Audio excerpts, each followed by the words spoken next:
Be very straightforward. Our outcome is to really understand how a moving average actually works and essentially how it's formed in the first place. That's always very important to know.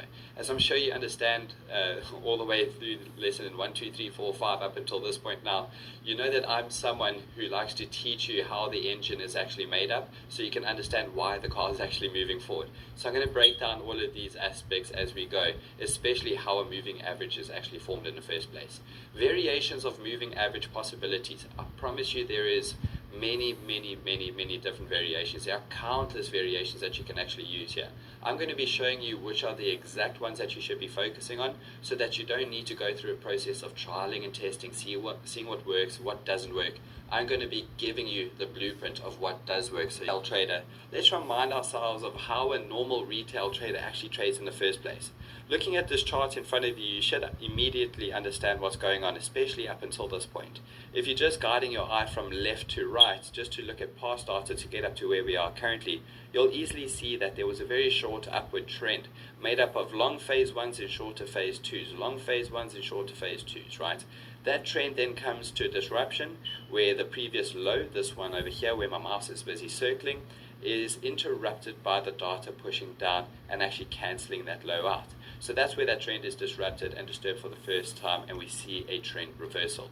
We see the market really push down with quite a bit of momentum there until it starts pushing up again.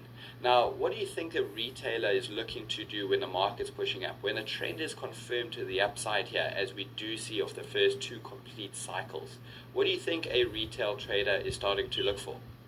Well, as I'm sure you'd understand, the retail trader is looking for levels of either resistance or either support, which in this case you would find.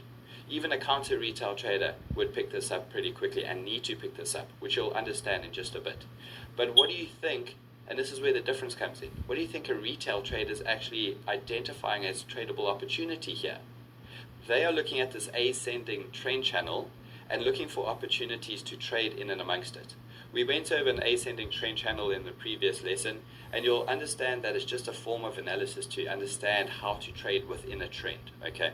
But essentially what a retail trader would be doing is buying at every single opportunity they get where price comes down to a support level and selling at every opportunity they see price hitting a resistance level.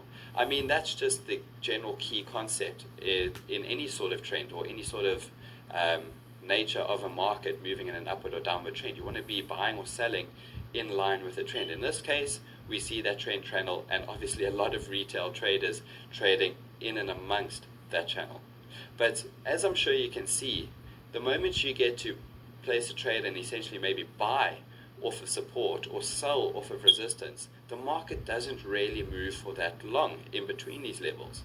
So the possibility of really targeting your profit levels is quite unlikely of them actually getting hit wherever you place them, because you don't really have much room for the market to move in between your potential entry and exit signals.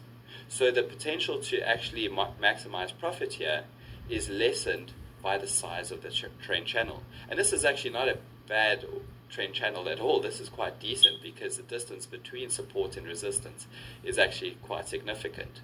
But still, do you really want to be risking the opportunity from getting in at a support level and immediately trying to get out at the moment price gets to a resistance level? It's quite a stressful time to actually trade in between these levels, because you really have to have a keen and uninterrupted focus between these levels at all time. Now, as I'm sure you understand, we didn't get into trading in order to create another 9 to 5 for ourselves. So we don't want to be having to watch charts left, right, and center. We want to look for an opportunity, get in, and go about our day uninterrupted. So what would we be trying to understand here as an opportunity for ourselves? Well, we would see price just move in and amongst these levels. Just watch it unfold and watch this level or this ascending channel rise to the top as it's doing right now. And then the moment that we would start to consider is the moment price begins to show signs of breaking through either a support or resistance level. Here we see price actually move down below the support level. The counter retail trading opportunity is to go against the masses. That's what a counter retail trader actually does. We look for the breakout trading opportunity in and amongst channels or in and amongst ranges as well.